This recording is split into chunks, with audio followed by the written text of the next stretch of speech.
নমস্কার বন্ধুরা, রিনাস হোমলি কিচেনে সকলকে স্বাগত। আজ শেয়ার করব মুচমুচে রসালো খাজার রেসিপি। দোকান থেকে তো আমরা কিনে নিয়ে এসে খাই, বাড়িতে বানানো ভীষণ সহজ। তাহলে চলুন দেখে নেওয়া যাক আমার আজকের রেসিপি মুচমুচে রসালো খাজা আমি কিভাবে বানালাম। খাজা বানানোর জন্য এখানে আমি 2 কাপ ময়দা নিয়েছি। এর মধ্যে দিয়ে দিচ্ছি 1 চিমটি নুন আর দেব 2 টেবিল চামচ সাদা তেল, আপনারা ঘিও দিতে পারেন। এবার খুব ভালো করে প্রথমে ময়ান দিয়ে নেব। এইভাবে একটু ঘষে ঘষে তেলটাকে মিশিয়ে নিতে হবে ময়দার সাথে, যাতে একটা ঝুড়ো ঝুড়ো মতন হয়ে যায়। বেশ অনেকক্ষণ ধরেই আমি এরকম ঘষে ঘষে তেলটা মিশিয়ে নিলাম। মেশানো হয়ে গেলে যখন হাতের মধ্যে মুঠো করবেন, এরকম সহজেই মুঠো হয়ে যাবে, আবার একটু চাপ দিলেই ভেঙে ঝুরঝুরে হয়ে পড়ে যাবে, তখন বুঝবেন ময়ানটা দেওয়া ঠিক মতন হয়ে গেছে। এবার আমি অল্প অল্প জল দিয়ে ময়দাটাকে মেখে নেব। একবারে জল দিয়ে দিলে পাতলা হয়ে যেতে পারে, তাই অল্প অল্প জল দেব আর এইভাবে মাখতে থাকবো। যেভাবে আমরা রুটি পরোটার জন্য ডো বানাই, ঠিক সেইভাবেই আমি ডোটা বানিয়ে নিচ্ছি।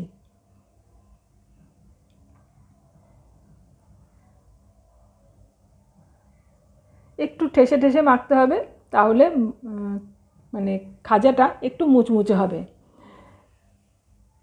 দেখো আমার ময়দাটা মাখা হয়ে গেছে খুব ভালোভাবে। তারপর এখন একটু এইভাবে হাত দিয়ে চেপে চেপে ঠেসে নেব। এবার এইটা দেখো, আঙুল দিয়ে একটু দেখিয়ে দিচ্ছি, এই রকম খুব বেশি পাতলাও হবে না, আবার শক্তও হবে না। এবার ঢাকা দিয়ে 30 মিনিটের জন্য রেখে দিলাম ময়দাটা। এদিকে আমি একটা কড়াইতে 1 কাপ চিনি নিলাম, আর ওই কাপ মেপেই হাফ কাপের একটু বেশি জল দিয়ে দিলাম। 3টে এলাচ মুখটা একটু ছাড়িয়ে নিয়ে দিয়ে দিলাম। এবার এই চিনিটা গলা পর্যন্ত একটু নাড়াচাড়া করে নেব। চিনিটা গলে গেছে আর এই জলটা ফুটতে শুরু করেছে। এইটাকে একটা ঘন রস তৈরি করতে হবে। পাতলা রস করলে হবে না, খাজাগুলো যখন দেব তাহলে খাজাগুলো একদম নরম হয়ে যাবে। একটু সময় নিয়ে রসটা জাল দিয়ে একদম ঘন আঠা মতন তৈরি করে নিতে হবে। আমি বেশ 15 মিনিট মতন জাল দিয়েছি। তারপর এই যে এখন এইরকম ঘন হয়ে গেছে, হাত দিয়ে দেখিয়ে দিচ্ছি, এইরকম আঠালো চটচটে হয়ে গেছে। এখন গ্যাসের ফ্লেমটা অফ করে অল্প একটু লেবুর রস দিয়ে দিলাম, যাতে রসটা ঠান্ডা হলে জমে না যায়। ভালোভাবে রসটা মিশিয়ে নিলাম, লেবুর রসটা। এবার এই চিনির রসটাকে আমি নামিয়ে রেখে দেব। এদিকে 30 মিনিট পর আমার ময়দাটা একটু মেখে নিচ্ছি আবারও হাত দিয়ে চটকিয়ে। তারপর এখান থেকে আমি লেচি কেটে নেব। একটু বড় বড় লেচি করব। আপনারা ছোট করেও করতে পারেন, তাহলে অনেকগুলো লেচি হবে। আমি 5টা লেচি করে নিয়েছি। এবার এই লেচিগুলো একটা একটা নিয়ে হাত দিয়ে এইভাবে গোল করে নেব। ভীষণই সহজ, দেখে মনে হয় খুব কঠিন, কিন্তু এটা বানানো ভীষণই সহজ আর খেতেও খুবই ভালো হয়। আমি এখন এই রুটিগুলোকে বেলে নেব। একটু ময়দা দিয়ে দিলাম, তারপর রুটিগুলো বেলে নিচ্ছি। একটু বড় করে আর পাতলা করে বেলতে হবে, যতটা সম্ভব হয় পাতলা হলেই ভালো হয়।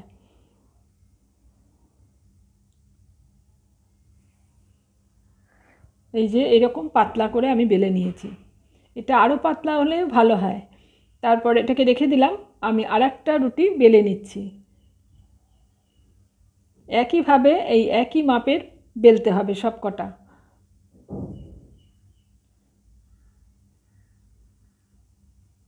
এটাও আমি একই মাপ করে বেলে নিয়েছি। এবার আগের যে রুটিটা রেখেছিলাম তার উপরে আমি একটু ময়দা ছড়িয়ে নেব, আর তারপর এই রুটিটাও ওর উপরে রেখে দেবো, নয়তো সবগুলো এক জায়গায় রাখলে আটকে যাবে। তাই একটু ময়দা ছড়িয়ে রাখলে এগুলো আর আটকাবে না। এইভাবে আমি সব কটা রুটি বেলে নিলাম। এবার এখান থেকে একটা রুটি নিলাম।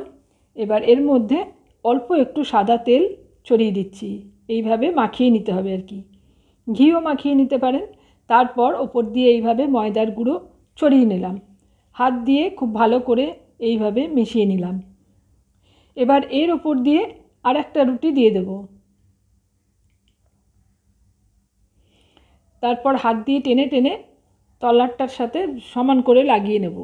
এইভাবে একটু টেনে টেনে দেবেন, ছোট বড় হলে অসুবিধা নেই, তবে একটু যেন সমান মতন হয়।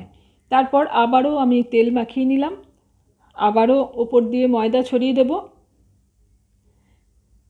তারপর ওপর দিয়ে আবারও আর একটা রুটি দিয়ে দেব। এইভাবে মোট 5টাই আমি এক জায়গায় করে নিয়েছি।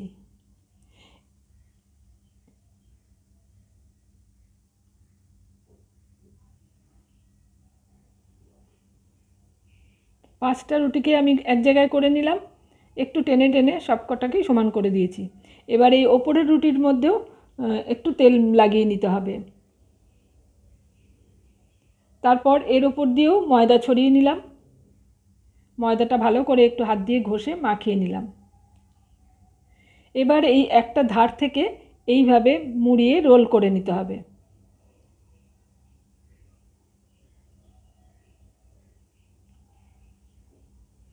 একটু আলতো করে রোলটা করে নিলাম। এবার এই মাথার দিকটায় এখানটায় একটু জল দিয়ে তারপর এটাকে আটকে দেব। জল না দিলে এটা খুলে যেতে পারে, তাই অবশ্যই একটু জল দিয়ে নেবেন। তারপর এই যে রোলটাকে হাত দিয়ে একটু চেপে এইভাবে ঘুরিয়ে আর একটু লম্বা করে নিলাম। এবার একটা ছুরি দিয়ে দুপাশটা প্রথমে কেটে একটু সমান করে নেব।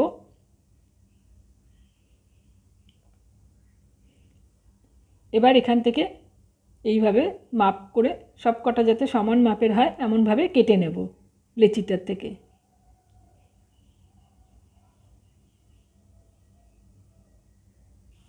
সবগুলো কেটে নেওয়া হয়ে গেছে, এই যে এরকম হবে। এইগুলোকে এখন সরিয়ে একদিকে রেখে দিচ্ছি, আর এখান থেকে একটা নিয়ে আমি দেখিয়ে দিচ্ছি কিভাবে খাজাটা হবে।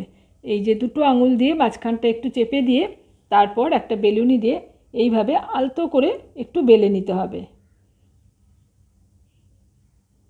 বেশি চাপ দিয়ে বেলা যাবে না, তাহলে এগুলো আটকে থাকবে ভাজার সময়।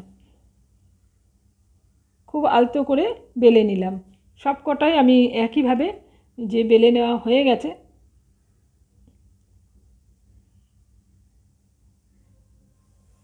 এদিকে আমি কড়াইতে তেল গরম করে নিয়েছি, সাদা তেল, আর এগুলো একটু বেশি তেলেই ভাজতে হবে। প্রথমে আমি 4টে দিয়ে দিলাম, আর গ্যাসের ফ্লেমটা একদম কম করে দিয়েই এগুলো ভাজা করতে হবে, নয়তো ওপরটা তাড়াতাড়ি ভাজা হয়ে যাবে, ভেতরটা কাঁচা থাকবে। খুব ভালোভাবে একটু আস্তে আস্তে এগুলোকে উল্টে পাল্টে ভাজতে হবে। এইভাবে খুন্তি দিয়ে একটু ধরে চারিপাশটা ঘুরিয়ে ঘুরিয়ে ভাজলে পরে ওই যে ভেতরের যে লেয়ারগুলো সেগুলো আলগা হয়ে খুলে যায়, আর ভেতরটাও ভালো মতন ভাজা হয়ে যাবে। এইভাবে খুন্তি দিয়ে একটু ধরলে পরে খুব একটু সময় নিয়ে ধীরে ধীরে এগুলোকে ভেজে নিতে হবে। আর আমার এই 4টে প্রথমে ভাজা হয়ে গেছে, এগুলোকে আমি এখন তেল থেকে তুলে নিচ্ছি। তারপর তেলটাকে খুব ভালো করে একটু ঝরিয়ে এগুলোকে রেখে দিলাম। একটা পাত্রে আমি রেখে দিচ্ছি এগুলো, আর বাদবাকি যেগুলো আছে সেগুলোকে আমি একই রকমভাবে তেলের মধ্যে দিয়ে এগুলোকেও ভেজে নেব।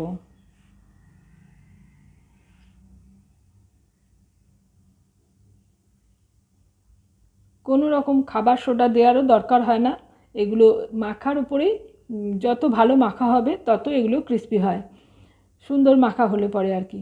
তাই এইগুলো বেশ ভালোভাবে আমি উল্টো পাল্টে চারিপাশটা ভেজে নিলাম।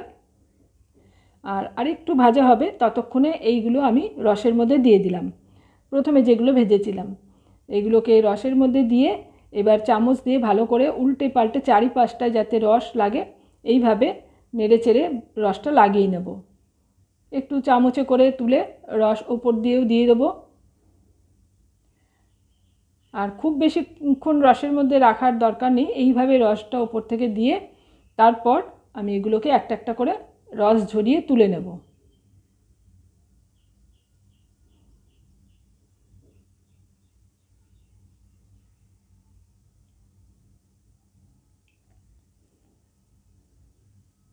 সবগুলোই আমি এইভাবে রস লাগিয়ে তুলে নিলাম।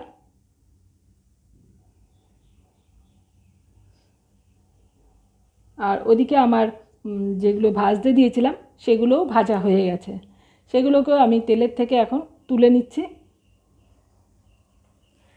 আর এগুলোকেও আমি রসের মধ্যে দিয়ে দিলাম। একইভাবে এই চামচ দিয়ে নেড়ে চেড়ে রসটা আমি মাখিয়ে নিচ্ছি সব কটা খাজার গায়ে। এগুলোকেও রস থেকে তুলে নিচ্ছি। তা সমস্ত খাজাগুলোই আমার রস থেকে তুলে নেওয়া হয়ে গেছে। দেখেই বুঝতে পারছেন এগুলো কতটা সুন্দর দেখতে হয়েছে। আমি একটা ভেঙে আপনাদের দেখিয়ে দিচ্ছি কতটা মুচমুচে খাস্তা হয়েছে আর কতটা রসালো হয়েছে।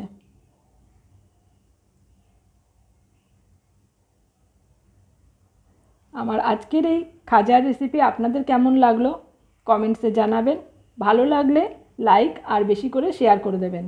আমার চ্যানেল এখনও সাবস্ক্রাইব করা না থাকলে চ্যানেলটা সাবস্ক্রাইব করে পাশে থাকা অল বাটনটা প্রেস করে রাখবেন। পরবর্তী ভিডিওর নোটিফিকেশান আপনার কাছে চলে যাবে। আজ এই পর্যন্ত, আবারও চলে আসবো অন্য কোনো রেসিপি নিয়ে।